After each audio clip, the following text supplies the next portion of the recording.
Hello, രാവിലെ വെളുപ്പിന് പപ്പയും അമ്മയും കൂടെ എന്നെ കൊണ്ടുവിടാണ് കേട്ടോ.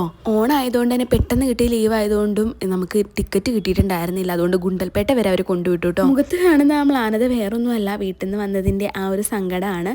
അങ്ങനെ ഞാൻ മൈസൂരെത്തി കഴിഞ്ഞപ്പോൾ എനിക്ക് എന്തോ എൻ്റെ കോളേജ് ലൈഫൊക്കെ തിരിച്ചിങ്ങനെ എന്തോ ഭയങ്കര എൻ്റെ മനസ്സിലേക്ക് വന്നു. 4 വർഷം അവിടെ ഉണ്ടായിരുന്നില്ല, അപ്പോൾ അതിൻ്റേതായ ഒരു ഇത്. പിന്നെ ഞാൻ നേരെ ആൻറ്റിയുടെ വീട്ടിലേക്ക് കേട്ടോ വന്ന ബാംഗ്ലൂർ. അങ്ങനെ അവിടെ വന്നിട്ട് നമ്മൾ ഡ്രസ്സൊക്കെ മാറി ഫ്രഷ് ആയിട്ട് ഫുഡൊക്കെ കഴിച്ച് നമ്മൾ ഡ്യൂട്ടിക്ക് പോവുകയാണ് കേട്ടോ. അങ്ങനെ ഇതാ അവിടെ എത്തിക്കഴിഞ്ഞപ്പോഴും ഞാനിങ്ങനെ ആലോചിക്കും, ഭയങ്കര സങ്കടം. എനിക്ക് വീട്ടിൽ നിന്ന് വരുമ്പോൾ എനിക്ക് ആ കുറച്ച് ദിവസം അല്ലെങ്കിൽ ആ ഒരു ദിവസം എനിക്ക് ഭയങ്കര സങ്കടമായിരിക്കും. അങ്ങനെ ഡ്യൂട്ടി എല്ലാം ചെയ്ത് നമ്മൾ ഒരു കുഴപ്പമൊന്നും ഉണ്ടായിരുന്നില്ല, ഡ്യൂട്ടിയൊക്കെ നല്ലതായിട്ട് ചെയ്തു.